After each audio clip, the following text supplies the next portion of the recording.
I recently made a video talking about Starfield, my impressions after about 20 to 25 hours, generally speaking my overall emotion and feelings about the game.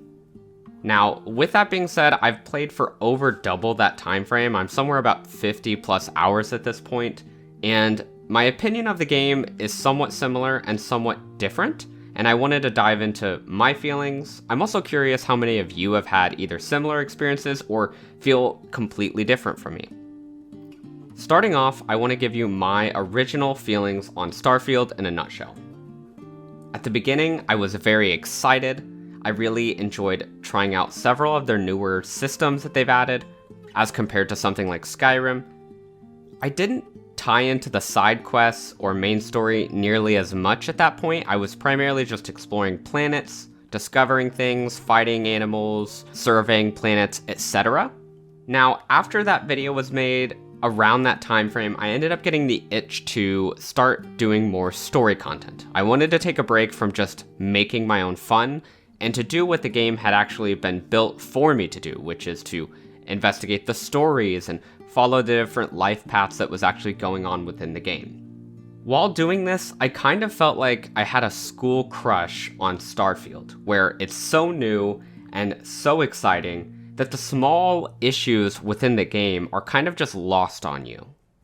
While trying to do side quests, I could not figure out why, hour by hour, I had less and less fun engaging with them, and this includes the main story quest, because I genuinely appreciated the premise of a lot of the quests. I enjoyed the general idea of the stories for the side quests. I really enjoyed the story idea for the Crimson Fleet, with the legacy and the different characters that you're supposed to interact with, as well as your role to make different decisions and decide what kind of allegiance you wanted to have to whichever party. Similarly, for the main quest, I also genuinely really liked the premise. I know for some people, being the main character and having this level of importance doesn't draw to them, but I do enjoy that in a game, and I liked the idea behind it. However, and this is kind of what I'm tying into, I think the execution on a lot of things within Starfield is the root of most of their problems. I can genuinely tell that they had love and affection for the game that they created. A lot of details are done very well. Things that I wouldn't have even thought of are put together in a way that I can enjoy. However, the execution for a lot of things that they put together are not enjoyable. A lot of new players feel this way when it comes to the introduction to the game, for instance. So in the introduction to the game, you are given a lot of hints that something is going to happen, and it's incredibly transparent where I don't think it should have been. And then when it does happen, it feels incredibly forced and just thrown together. I think this is an example of poor execution in the game. Now, I'll give you another example where I'm saying poor execution, for me now, was an issue. When doing the Crimson Fleet quest without giving away anything, the entire premise for the specific quest I was working on within the Crimson Fleet storyline was, they have connections to something that I can go steal. When following this quest, I'm directed by an indicator on screen exactly who I'm supposed to talk to, with no way that my character would have identified this most of the time. For me, it means I have no incentive to interact with the people around me because the game is telling me exactly where to go. I don't personally care for this. However, it's something that I can overlook. It's one small thing. Now, the next part is the sequence with actually stealing the object and gathering the information. I go to speak to the individual I'm directed to. I attempt to pass a persuasion check. If I pass, I get to move on and I get to get the information I need to steal the object, and that's it. If I fail, then I'm informed to go speak with a contact who has information/dirt about this person. I go back to that individual and mention that I have this dirt on them. This is how I progress. That is the entirety of my interaction there. Well, I also did a side objective that was optional that's structured the exact same way. Speak to person A and attempt a persuasion check. Fail the persuasion check and speak to the contact who gives me dirt on person A, of which I go back to them, present the dirt, you get the picture. For me at least, this seems a very shallow system for progressing through the quest. It doesn't make me feel like I'm growing in any way, nor is my character, or that I'm having to be creative in my thinking. It's simply, do I pass this persuasion check by choosing the right things? Yes, great, I get the object. No, okay, now go talk to someone who gives me the cheat code to do it. That's exactly how I felt while doing most of the quests in this system. Now that alone was frustrating, but again, it's one small thing. I can kind of overlook that, even though it was done multiple times. Another small thing, and again, you're gonna notice this trend where it's a lot of small things that, for me, eventually built up to this mountain of issues. The next small thing for me was, in over half of my interactions with NPCs, whether it be Sarah, whether it be Sam, or someone else, there was something wrong with the animation. Either A, it's zoomed in way too far, or for some reason their textures are just off, or their mouth is so dark and their teeth are just not looking properly like they should, and it's just sticking out. The point being here, I'm not able to be immersed and enjoy it because something is going wrong. That tied in with the fact that the facial animation is not very good. Typically, there's just a couple things that the characters will do. They'll move their head from side to side, they'll raise an eyebrow, they'll sort of wink at you, and it just feels off. As well as it doesn't connect incredibly well with the emotion behind the very well done vocals.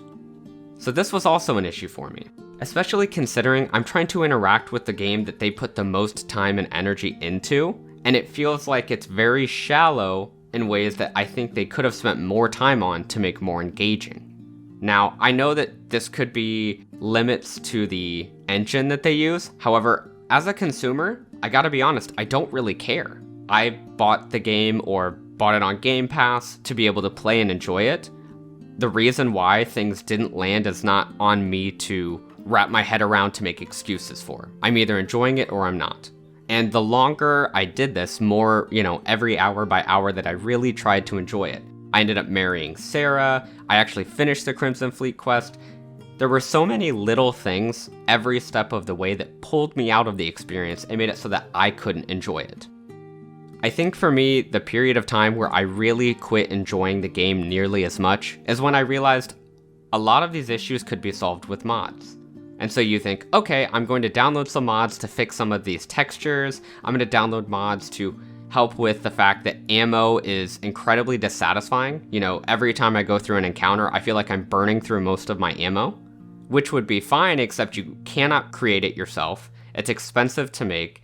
And the loop there is, I'm out of ammo most of the time, so I don't even want to use my weapons. I just want to use my laser weapon, which is typically going to be inferior to the legendary guns I've been able to find, especially that from the Crimson Fleet. So while mods can fix some of these issues, I'm realizing I would have to download so many mods to fix so many of these small things, and it just doesn't seem worthwhile for me. I certainly could do it, but I'm not someone who likes to download mods as a common rule. Now, for those of you who have watched my Wildlander content, typically I download the entire mod pack, which for me is dummy proof. I follow their directions. It does it all within like 15 minutes for me. Their directions are very simple, and I only have to do it once. And then if I really need some other mod, I'll add like 1 or 2. With Skyrim, I was surfing through their mod list, and it's at least 20 to 25 different mods that I would want to add. Not because it's making the game fun, it's simply to fix things in the game that aren't fun. So I'm hoping that that makes sense. So my impressions of the game at this point are, it is certainly not a bad game. This is not me claiming that this is a terrible game and I've completely flip-flopped. This is simply saying, the game fails in a lot of small ways that contribute to, I think, most people's opinions of the game. There are certain things that they should have done differently and could have done better that would have made the player experience over this large period of time significantly more interesting. Especially for a game like this that was set up to be hours and hours and hours of playtime, the quality therein feels very diminished by the hours and hours and hours of issues that I run into as I'm playing. Now, all of this said, I will certainly still be playing this game. It is not a terrible game by any means. It's not even a bad game. I would say it's a good game. I just wish that they had taken the liberties to make sure that it was a great game. And I think had they done this, more people at launch would have enjoyed it. With that being said, I'm genuinely curious, how many of you have had this experience? How many of you actually had the opposite experience where it only continued to get better for you and these small things really didn't bug you because the big things just sold you so much? I hope you enjoyed the video. If you did, leave a like, consider subscribing, and stay safe.